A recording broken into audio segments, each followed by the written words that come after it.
and thank you, Matilda, for being with us today. Congratulations on all your accomplishments and for this award in particular. We met for the first time last night, and when I was looking over your materials, I note that we share, well, two things in common. One is a deep interest in and fandom of Afrofuturism in general, and Janelle Monae in particular, which we're going to get into today. And the other is like a more niche, right? We're both like second eldest of 4 children. Yeah. So, middle child syndrome, yeah. And perhaps we'll get into some of the ways in which siblinghood and family relations are recurring themes in some of your work, and also the ways in which being growing up in the African diaspora has shaped in so many ways who you are, and how you write. Before we get to Janelle, and I have 2 slides up which you shared with me in our prep conversations. One which has a animation I was delighted to discover, Matilda's Cinematic Universe, and which shows a lot of your kind of influences. And then the second one, which I'll move to now, which continues with influences in the very, unfortunately, we can't quite see her, but don't worry, there's going to be a much bigger picture of her next. In the left-hand corner there's Janelle Monae, Android. In the palette of your influences that you put up on these 2 slides here, I was wondering if you could open by talking about how growing up in a diasporic Nigerian household shaped some of the themes and the themes in your work, and maybe perhaps the rhythms, the humor, traditions. Yeah, so hi everyone, I'm Matilda. I was born and raised in London in the UK, in a very Nigerian Christian household. We're also more specifically of the Yoruba tribe, so though I'm not a fluent Yoruba speaker yet, my mum was always speaking Yoruba around us. We went to churches where they spoke only Yoruba with no translations. The first films I ever encountered were Nollywood films before I ever saw a Disney or a Pixar film. And Nollywood definitely is not age appropriate, but I've watched hundreds of them and fell in love with storytelling and Yoruba culture and trying to better understand this part of my life part of myself that I'm a part of, this culture, even though I had not yet visited there. I've now visited Nigeria at least 3 times in my childhood. And a lot of my upbringing has influenced my work in terms of growing up in the 90s in London. There often wasn't a lot of black representation in British television, so we were looking to the States, your One-on-One, Fresh Prince of Bel-Air, My Wife and Kids, and we were looking at being influenced by especially black girl bands of the 90s, so your Eternal, your Destiny's Child, your TLC. So it kind of had this very melting pot of different cultures, of Yoruba culture, of British culture, of African American culture growing up. And I definitely think that has played a part in the types of stories I'm interested in, how I tell stories. Music is a huge thing, both growing up in our household and has also found its way into my work. So it's been a very interesting upbringing, and as you can all see, I'm not just floating in mid-air, I'm a wheelchair user, so growing up disabled has also kind of shaped the way that I identify and shaped some of my experiences of understanding what it means to be disabled and black, what it means to be disabled and Yoruba, what it means to be disabled and British. That's leaning into that answer and reflecting on the circulation of culture between the U.S. and the U.K. and the mainland, right? I think about how a concept like Afrofuturism has been part of that circulation, in the sense of, you think of texts, classic texts like More Brilliant Than the Sun by Kojo Eshun, a Black British author with a West African background, looking at American music and culture, but also, since you mentioned, how central technology is to that, right? And this idea that Black diasporic subjectivity, Black being, has always been a technology. Yeah. And this clearly is something that you take quite centrally to your own lived experience. Yeah, because I described my experience. So I describe myself as a bionic writer, that throughout my life I've always needed some form of aid or adaptation or technology to move through the world as a disabled person. And though if I'm writing it, I might not explicitly be writing about the disabled experience, anything I write will be influenced and shaped by that bionic experience of living as a disabled person in a very ableist world. And so I kind of like the fact that I kind of describe myself as bionic, because without that technology, I wouldn't have had the experiences that I've had growing up. It would have been far more isolating and exclusionary. So technology and adaptation and aids have played a major part in being able to not just physically move through the world, but also find myself in the world. Mm-hmm. Yeah. So, speaking of finding yourself, this brings us perhaps to Janelle Monae, and where to begin? Where shall we begin? Right. Maybe you have thought. She's such a defining Afrofuturist voice. After I received the invitation and was prepping, I was shocked to learn that some of the earliest work by her is 18, 19 years old now. Yeah. So perhaps people in the audience are familiar with her hits or with her acting career or her multi-form presence in the world, but less so with that kind of early iconic Metropolis suite, which talk about how that had an impact on you when you first encountered it. And then we'll hopefully play a clip. Yeah. Discovering Janelle Monae's emotion pictures, as she describes her music videos, was kind of like I want to describe as like lightning in a bottle moment, where I would have been in college at the time, which isn't your college, so not university, but like the years just before going to university. And I was having a bit of an identity crisis, actually, because growing up in the UK, a lot of us, when we go to school in both primary school, secondary school, which is your high school, we wear school uniforms. And the moment I stopped wearing a school uniform where we could wear our own clothes to the final years of college, I'd often get questions of where I'm from. And I'd say, oh, I'm from London, or more specifically, oh, I'm from Hackney, which is in East London. And then people would be like, no, where are you really from? Or where are your parents from? And I'd never got that question when I was in a uniform. It was almost as if somehow my school uniform was a barrier or answered that question for people, that actually I'm a child, so it doesn't matter where I come from. But the moment I stopped wearing a uniform, I'd get this question on an almost weekly basis, and I started clocking. People aren't asking, where's my accent from? Where do I live in London? They're asking me, why am I black? And it was really jarring, and hearing that question on an almost weekly basis for a couple of years starts to make me question, well, where am I from? Where are my parents from? And why don't I know?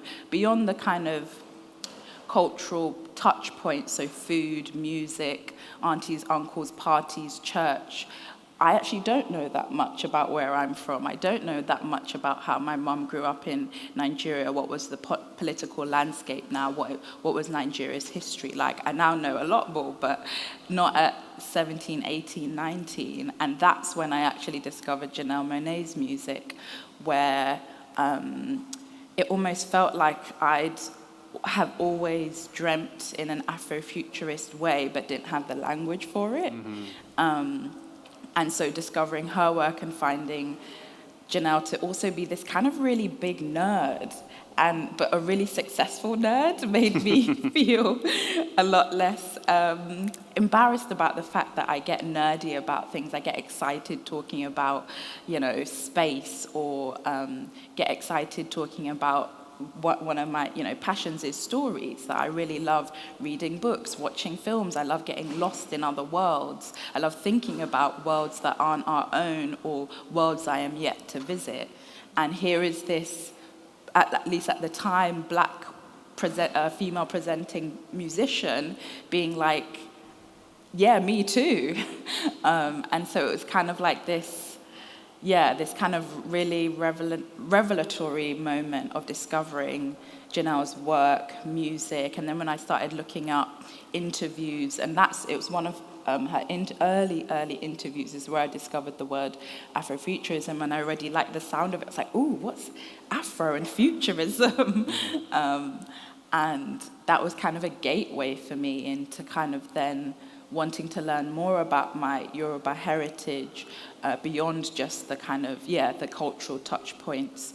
And that started having an impact in the stories that I was interested in, and thinking about that Nigeria is, on the continent of Africa, and it too has a very tragic history, especially due to colonialism and the transatlantic slave trade, and a lot of that history also has been lost, has been destroyed by the colonizers, by imperialists. And so sometimes in that search of trying to find who you are, I often hit roadblocks of, well, I can't find 200 years worth of records of my ancestors. There is none. We can only go so far back, and then the information stops. And something about Afrofuturism invites one to take the scraps you are able to find and maybe conjure a new story, conjure a new history. And I found that really comforting in being able to fill in the gaps of my own history, both personally and hopefully, through the diaspora, that we all have pieces of ourselves that we're still trying to figure out how do these fit together. Yeah, that makes me think about the image of the data thief in one of those early classic Afrofuturist films, who comes from the future into the present or the past and sort of reconstructs, goes. Precisely because of the ways in which our history has been erased. But also, when you're talking about that moment of identification and discovery of Afrofuturism in Janelle Monae, I thought of the opening lines of, I think the clip we're going to see just now, when you're being asked who you are, I'm... what's the line? I'm an alien from outer space, and I'm a cyber girl without a trace, right? And that paradox of identifying with the alien, I read about this in my most recent book, right?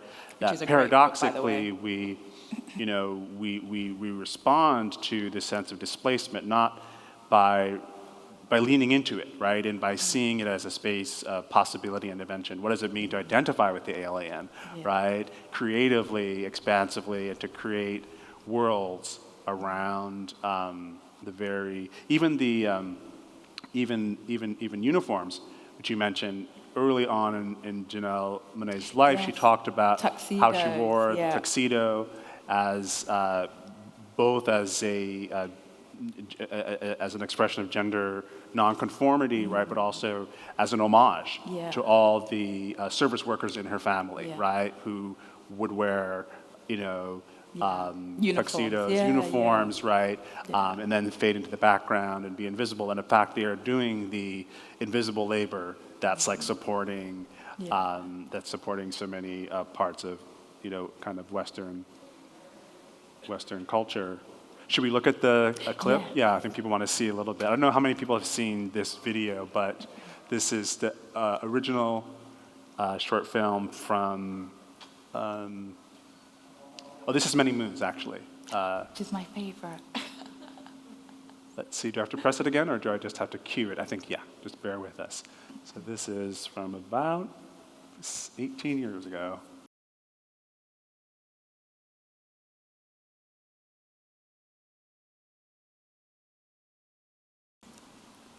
So I heard that song when I was about 18, 19, and it's so embarrassing. So I was horrifically bullied in secondary school for like a good 6-7 years, and the main reason I was bullied is because of my disability. And I remember listening to Many Moons for the first time, and I listened to it and was like, whoa, what is this? And I watched it. And it was the very end, I burst into tears when the lady maestra on the horse says, what's the line? It goes, I've forgotten it, like, when the world just treats you wrong, just come with us and I'll take you home. No need to pack a bag. I burst into tears. Because I was like, I don't know where home is, but I'd like to go. Right. Whatever this is, the life that I was living at the time, the kind of relentless bullying, all of that, I just want to get away from here. I wanted to jump into the music video. And it was kind of, it kind of became an anthem for me over the years, through some other kind of dark periods of like knowing that home is out there somewhere, and learning that home doesn't always have to be a physical space. Home can be a group of people. Home can be community. Home can be art. Yeah. Which I eventually did find, but it took a bloody long time to find it. Yeah. No, that's an amazing connection, and thank you for sharing that. Those lines about being a weirdo, being a freak show, and just even the juxtaposition. Black girl, bad hair. Yeah. Ooh. Being, and then reclaiming all of them, but in this incredibly, it's both a dystopian world, but it's a world that Cindy Mayweather, who's this character that she's created, I guess that's maybe the segue to thinking, talking about your work. Monae, and this is, a couple years into her career, and already she's created this like fully fledged universe in a way that you would think like a more quote unquote mature, whatever that means. Like she's thinking at a different level, right, than just a song. In that she's, she has. How did this, her use of alter egos, sci-fi metaphors? We saw androids here later on in her career, dirty computers and black feminist rebels. Open up space for you to think about your own storytelling and speculative imagination.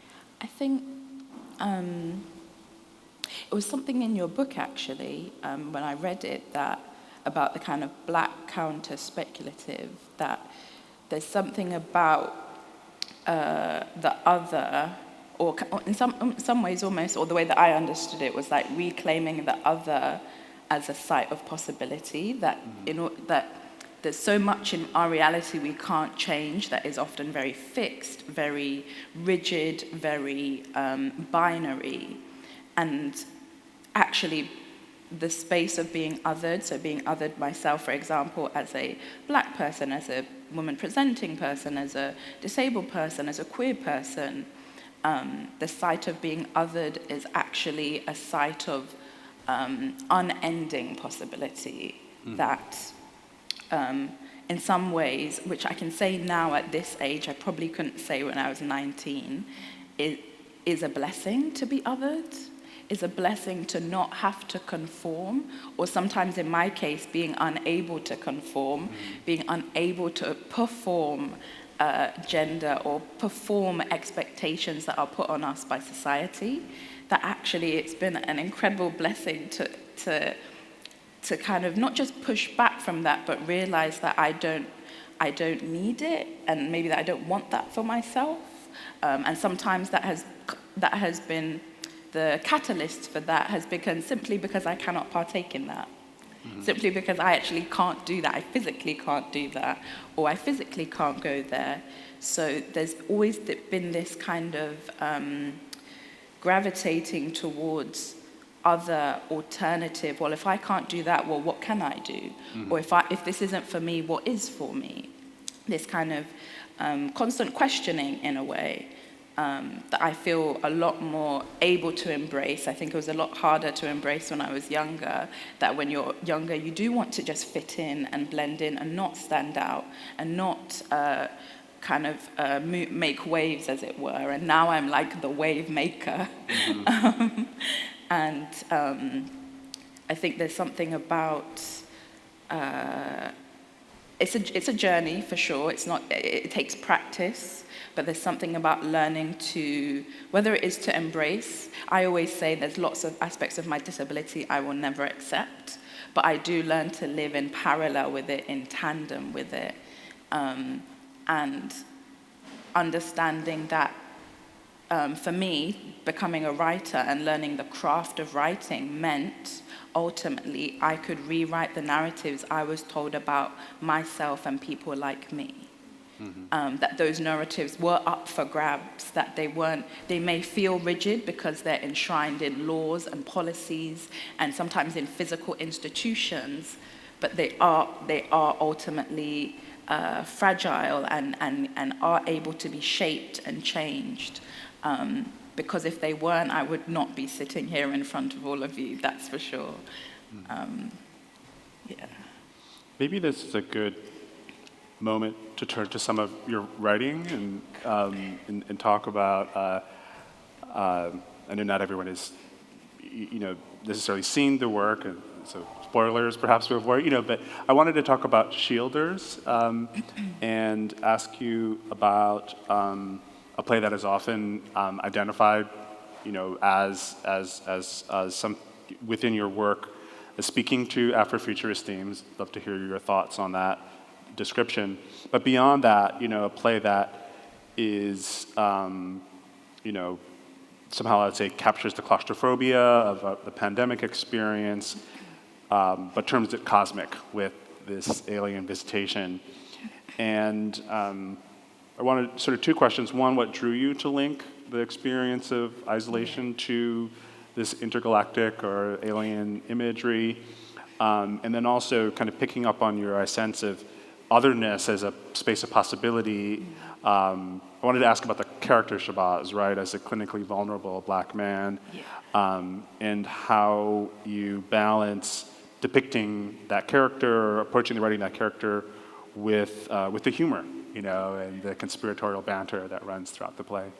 So for anyone who may not have seen it and probably likely didn't see it because it's behind a password, Shielders is a short film that I wrote and was directed by my frequent collaborator, Debbie Hannon, and it's about Shielders was the term given to people during the COVID pandemic times for anyone with anyone who was clinically vulnerable or had a kind of pre-existing condition that would make them more susceptible to more severe outcomes of COVID. So you would have to shield in your home, so not leave, and that also meant all the permissions that they gave everyone else you couldn't partake in, so like the daily walks or the social distancing, it was often actually for shielders we couldn't do that either. So I was shielding probably up to 2 years, from 2020 to 2022, of no one coming over unless you were on a screen, and the only people seeing me were my PAs, my care team, my family, but again in very distant ways. It was incredibly isolating and took quite, in the latter years, not in the beginning, but in the latter years, took its toll on my mental health. But I understand why it was necessary, because people with my condition and people with less than my condition were dying of COVID. So I just knew I couldn't take the risks. And so when writing this character who's also shielding this young man, one of the things I'm really interested in when writing characters with disabilities or chronic illnesses is that they don't always have to have what I've got. I live with it every day. I see it every day. I don't want to have to talk about it every day. So I wanted to give him something else, but I know that the chronic illness experience is so varied, and there's a myriad of ways to experience and live with chronic illness. So I wanted to have this character whose life has been, abruptly stopped and is forced to live a very indoor life. And one of the common things that I saw a news online article that during the lockdowns there were more calls to the police in the UK about potential UFO sightings. And they put this down to either people spotting or misseeing helicopters, or sometimes flights, or people were drinking more so they could have been imagining it. And I love the idea of people who took alien spotting seriously, thinking that, that the aliens are watching because all of a sudden the world has stopped. All these people who are normally busy and moving and constantly on the go have just stopped. They're not outside anymore. Do they know that we're watching them? That kind of thing. So that's slowly how the story started to build, of this three group of friends. Two of them are not chronically ill, so they can go out for their walks and meet socially distanced and still work, whilst Shabazz, the main character, has to stay home. It is just too much of a risk for him to go out. So he convinces them to do nightly alien spotting from their different locations in in Scotland, actually. And the reason we set it in Scotland is because the director's from Scotland. So I was like, okay, you're going to have to tell us where they are in Scotland. And also Scotland has a lot less light pollution, so you can see the stars, you can see, you don't have as many barriers to seeing space. And one night, when the other two of Shabazz's friends don't show up for the night spotting, that is when an alien decides to pay him a little visit. And I was really interested in not depicting how we often see alien invasions or alien encounters, which are often quite violent and quite colonial and they're going to take us, they're going to be we're going to be enslaved to them kind of thing. I was like, well, what if they're just curious and they see someone who's struggling with their mental health, which Shabazz is because he's been indoors for so long, and they're like, hey, we can take you somewhere where there isn't COVID, was the idea. And because, again, we only had less than 20 minutes, it couldn't be more than that. So all the actors shot their scenes on phones, and it was edited, and we had a really great graphics, special effects guy who was able to kind of just put kind of an interesting take on. It's not a physical alien presence, it's more of a mist, a kind of cloud. And yeah, it was a lot of fun to write and kind of think, not always think that things are trying to overthrow us or enslave us. Mm-hmm. No, I know it's a setup to talk a little bit about my book again, just because I did a little dive into... It's a great book, by the way, yeah. You said it, not me. But I've, part of what I do is think about all the times in Black cultural history in which the figure of the alien is not the enemy, right? Whether we're looking at Sun Ra, in Spaces to Place, even in the Nation of Islam and their esoteric cosmology of encounters with aliens. Erykah Badu, is on record as, waiting, some of you remember the great song, Aaliyah Sheffield song, Earth is Ghetto, during the pandemic. Yeah. So even just this idea that of course, not all, so it's a fascinating instance of bringing this kind of world building that we see in Janelle Monae's work into your writing for stage and screen. I wanted to ask about one other production, and then just looking at time. Well, moving faster than we will open it up, I promise. But you sent me another. I believe it was. You tell me more about the grape that rolled under the fridge and what its production history is. But what was interesting to me about this was that it's a play that is refracting, I guess I would say, questions of surveillance capitalism with, you mentioned earlier, Yoruba cosmology, and this idea of shadows as both data and spiritual essence, which I found really fascinating. And I guess because we're all thinking about artificial intelligence and surveillance capitalism and the future doesn't always look that bright, in some ways, and yet a kind of key part of Afrofuturism is this idea of Sankofa, go back and find it, go back to certain key tropes and part in aspects, dimensions of African cosmology to help us forward. How do you think of this particular play as helping us grapple with like systems of control and surveillance today? Yeah. And then as a kind of tackle on that, I wanted to talk about the sibling relationship between Jade and Seth. But so I wrote an audio drama called The Grape That Rolled Under the Fridge, and it was, I'm trying to give like a quick rundown. So basically it's set in the future, a future London or future UK, because London is the most surveilled city in Europe. We have the most CCTV cameras of any country in Europe, and yet we can never solve any crimes. Wild. Isn't that always the paradox, right? Wild. It's like, we don't know who done it.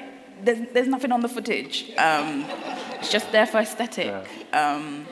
And so really intrigued and also quite worried about how surveilled we are when you're being constantly watched and monitored, and thinking about how our capitalists and how our government would take it the next level, next step of surveillance, right? If they couldn't put microchips in us yet, right? The idea came from when I was doing more research into Yoruba cosmology. And in Yoruba cosmology, there is the belief that human beings come to Earth with three things. Your ojiji, which is your shadow, and that is tied to you from the other realm, almost like a companion that comes with you to Earth. Your emi, which is your life force, it's the thing that enables you to breathe. It's what keeps you alive on Earth. And your eleda, which is the spirit, what you could describe as your soul that goes to the afterlife. It's a thing that frees itself from your body. And when I discovered this, I was like, whoa. I like the sound of all of this. I want to write stories about each component. And so I started with Ojiji, your shadow. And I was like thinking of stories of how can I tell stories about shadows, and is there a shadow realm and our shadow selves? And I think I'd seen something about reminding us about how surveilled London is.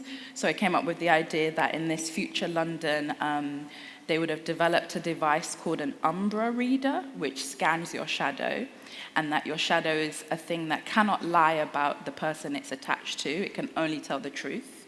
And so, for example, if you went to the airport, they wouldn't ask you if you packed your bags. They would scan your shadow because your shadow can't lie, and it would have some kind of frequency, whether it was, I think in the audio drama we used sound, so it's not that the shadow could speak, but it had this sound for yes, this sound for no. And so in this world where we no longer talk to people, we scan people's shadows for the truth, it's really important to have a shadow. It's almost kind of a defining thing about you, that if you don't have a shadow, you're a dangerous person because we cannot account for your whereabouts. And so there are these two sisters, one of whom has a job, is the very sensible older sister, but the younger sister has no interest in wanting to work, but the older sister's like, you can't stay with me unless you get a job. So she gets her a job at her care home, and on the very first day that she's meant to start, she's about to leave the house when a force enters into the flat. She's not before she was about to the reason why the title comes into the premise is that before she goes to work, she goes into the fridge to throw out all the food that is off. She spots a pack of grapes. She goes to eat one. It falls. It rolls under the fridge. And when she goes down to bend it, a force enters the flat and rips her shadow from her. So then she wakes up at the end of the day, or rather her older sister comes back thinking that she's ghosted, that why didn't you show up for your first day of work? I put my name on the line for you and thing. And they both realize she doesn't have a shadow. And so they end up going on this journey to try and find, well, what the fuck, where's your shadow gone? Who do we tell? But we know we can't tell the police because they'll lock you up if you don't have a shadow. And they end up teaming up with a neighbor whose dad, who's estranged from, is a retired Yoruba deity. So he doesn't practice anymore.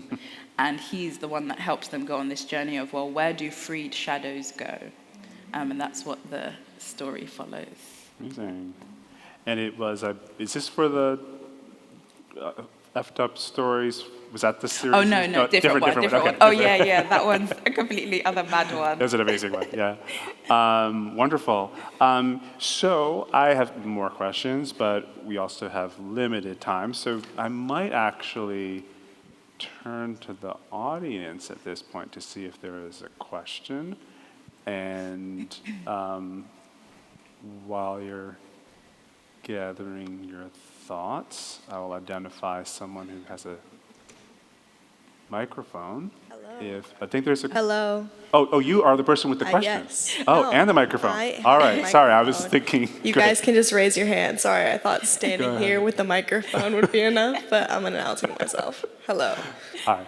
Welcome, please, ask your question. Oh, no, I'm just the one with the microphone. Oh, you are? You guys have okay. questions.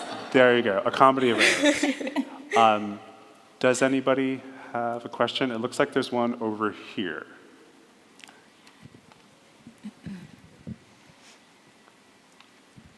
Yeah, thank you so much for this beautiful talk and conversation. And I love Janelle Monae, and I've taught that video before, and always have like the most interesting reactions to it. I guess I'm wondering about, in relation to the alien in Afrofuturism, also the perspective of the position maybe of the cyborg, and what you do with that category, or how that's kind of factored into, for both of you, your understanding of Afrofuturism, or the speculative, and this kind of like, I don't know, maybe like a utopian possibility of humanity and technology kind of producing something liberating, which seems unimaginable now, but like, I don't know, like how does the cyborg figure into questions about the speculative? How does it like, does it open new futures? What kind of futures does it open? What does the intersection between humanity and technology give us? And yeah, that's all. So my understanding of cyborg, which I find really fascinating because I've got friends who also identify as kind of part cyborg, who are also wheelchair users. I'm really interested in the fact that, like, typically in sci-fi, and when I say sci-fi, kind of more broadly, whether it's film, literature, etc., there's often this assumption that in the future we would have eradicated disability, that no one would ever be born with disability, that we can swap out, for example, if someone is visually impaired in one eye, you just give them a bionic eye.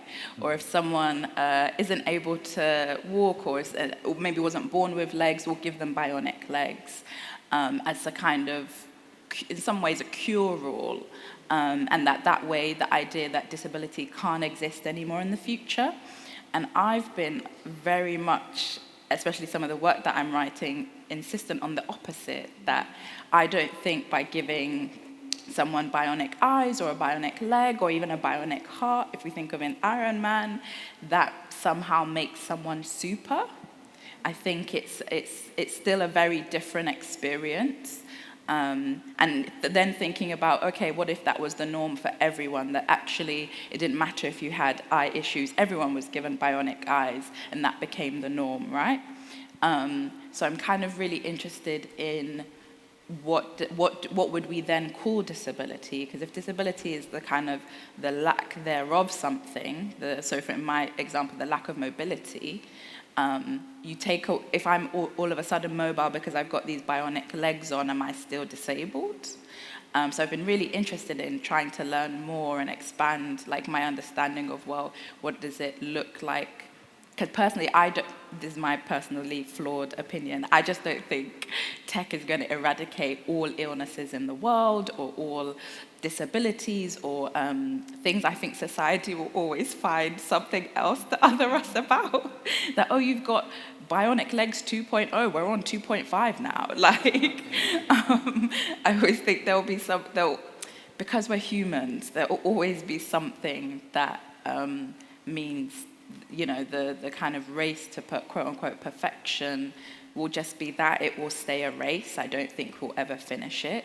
And so I hope that answers your question, because I guess what I'm trying to say is I know some pretty cool cyborgs, and we have a very different view on the world and tech and life, and like we often speak about even the climate impact of technology, that why can't my wheelchair be why can't I have solar panels on my wheelchair so that when I'm out it's powered by the sun, and when I'm home it's got reserves? So then, are there ways of making more environmentally friendly power wheelchairs?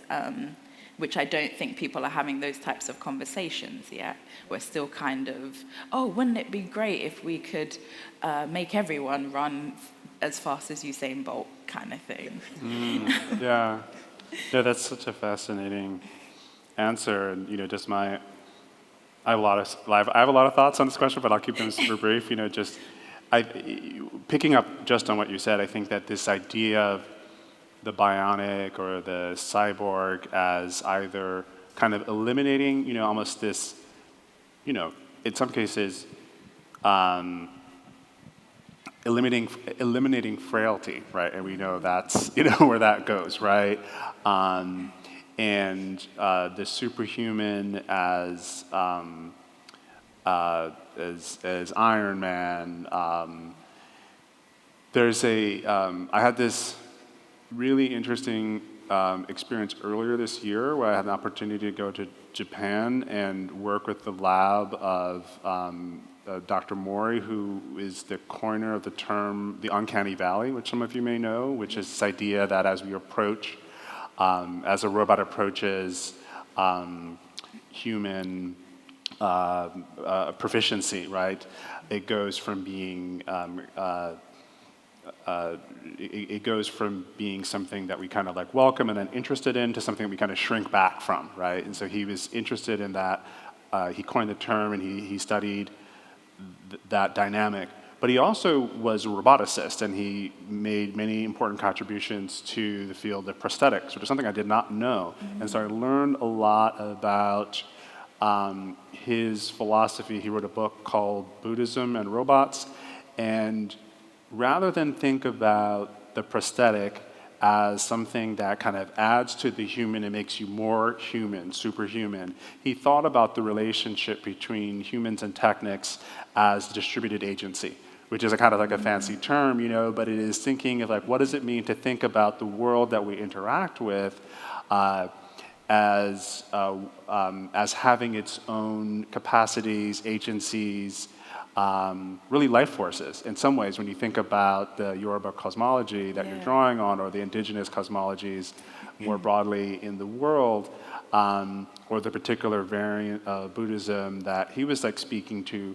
we have a form of futurism that isn't only about technological domination, which I think is where often the idea of technological advance goes, right? We want to dominate the world. We want to dominate ourselves, right? We want to force ourselves into the most, perfect versions of ourselves as possible. But there's another path, and I think that's also very interesting. And I see that also in Janelle Monae's videos as well, right? In those early, Cindy Mayweather is someone who's like pressing a button and turning into this supersonic version, right? But then she can kind of power down over time. Janelle Monae as as a creative, has also kind of expanded the avatars that she's, impersonated or created in order precisely, I think, to take the pedal off the wheel of that accelerator. I think through Dirty Computer, you see that a lot Yeah. more, even the concept of a dirty computer. You'd think that it's a computer that couldn't work, as opposed to someone that exists outside of quote-unquote programming. Right. Yeah. Thank you. Other questions from the audience? I see one in front and then here. I mean, mine is really just out of curiosity, Afrobeat. But I'll get to Afrobeat through the concept of Sankofa. And, I haven't read much in Afrofuturism, but I'm very interested in the Afro part. And one of the things that strikes me is, if you think about fellow Yoruba, Wole Soyinka, his poem Telephone, written about race being in the UK. And you think about Ngugi, who just recently passed, in A Grain of Wheat, the railroad is a huge metaphor he comes back to. So I'm curious about, beyond just the, cosmology as, I'm born and raised in Africa, cosmology is inherited from our parents, how artists and African writers have also advanced, how we recycle technology and tell our stories, and seeing what Afrobeat is doing with it, to me, has been such just a joy. I've been waiting for Afrobeat to, catch up. So I wonder if you have any thoughts about, the Afro part in Afrofuturism and how we, as, writers writing now, can start reusing, how other folks have written on technology, but from the continent, without essentializing, the cosmology. Yeah, that's a very interesting question. I feel like a lot of, and I'm probably speaking in very general and broad terms, that writers of the diaspora have a lot of work to do, actually, because when I think of not writers, but when I speak to friends who have yet to even visit the homeland, it's kind of like, it feels like a personal journey to want to know more, and then sometimes almost like a personal wound, that am I ready to open up that door of understanding not just where I'm from, but the history of where we are all from. And some of that history isn't easy to swallow, as it's probably the tamest I can say.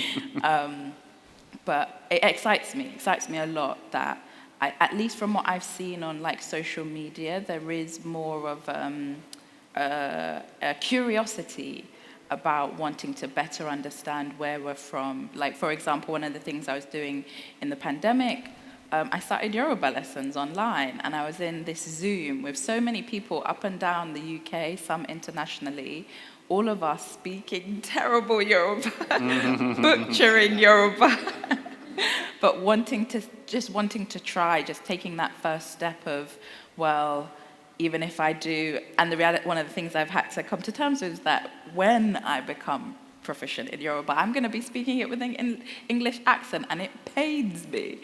But so long as I'm understood, that's the most important thing. And I feel like something that you're describing feels of a kind of a personal searching of a personal journey that I think writers, artists will need to go on, especially when you're born out of the continent. It does take work. The culture isn't going to come find you on your doorstep. You have to go seeking for it.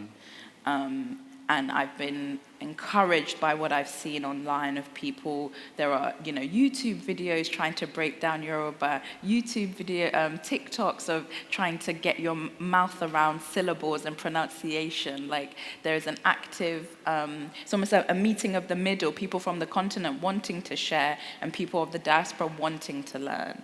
So I feel like I'm hopeful that there will be more in the way that you describe of Afrobeats. We'll see that in all other mediums, in films, in poetry, in all types of art. Yeah. There was a question over here.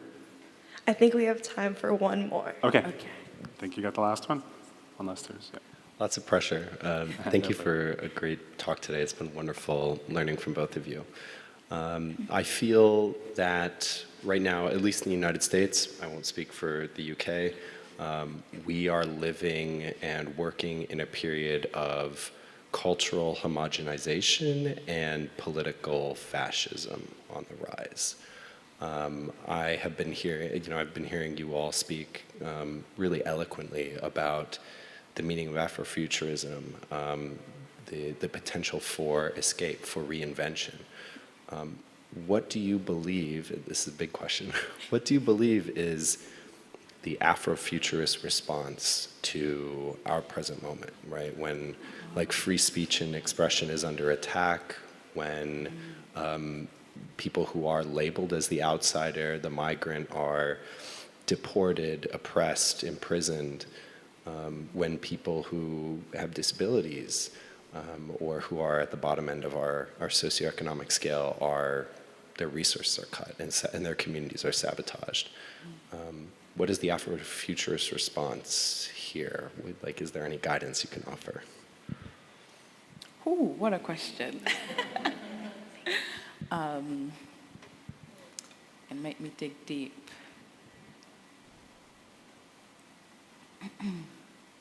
I think the biggest thing, so two things come to mind, is that the biggest thing I've learned to survive any kind of turmoil, both personal, political, is we need each other, is the biggest thing. You cannot do it alone. And I say that as someone who cannot exist without my team of PAs, of care workers, whose literal job it is to get up every day and come to my house to get me up. And I think of that, if I was to kind of metaphor that for a country, is whose house are you going to help them get up? That all of us need one another at this juncture. So how can I be of service? So when my PAs come to get me up so that I can start my day, my next thing is, well, then who am I getting up? I can't keep their help to myself. Is the first thing that comes to mind. That none of this is possible without collaboration. And it's never perfect as well. It's not that it's all kumbaya and, we're going to get along and everything is fine, but we can't give up. We have to find ways through, is the first thing. And then the second thing, and this is my favorite, this is the thing I hold, this is why I don't think I'll ever stop writing until my dying breath, is that stories teach us from the first story that was ever told to the last one that you've heard, whether it was an Instagram reel or a TikTok or someone sent you something on your phone and it was a message. We are a species of change. So even through the worst of the worst, stories are about change because life cannot not change. So though we are in the thick of some of the worst politics, worst politicians, some of the bloodiest genocides, I am confident they will end because stories have told me time and time again, the end of the story is change. The stories don't end with beginnings, they don't end with middles. There is still change to come. And that's one of the reasons why I don't think I can stop writing, because I'm well, if I want my life to change, I want the world to change, I have to keep telling stories and keep having stories told to me. Yeah. Wow.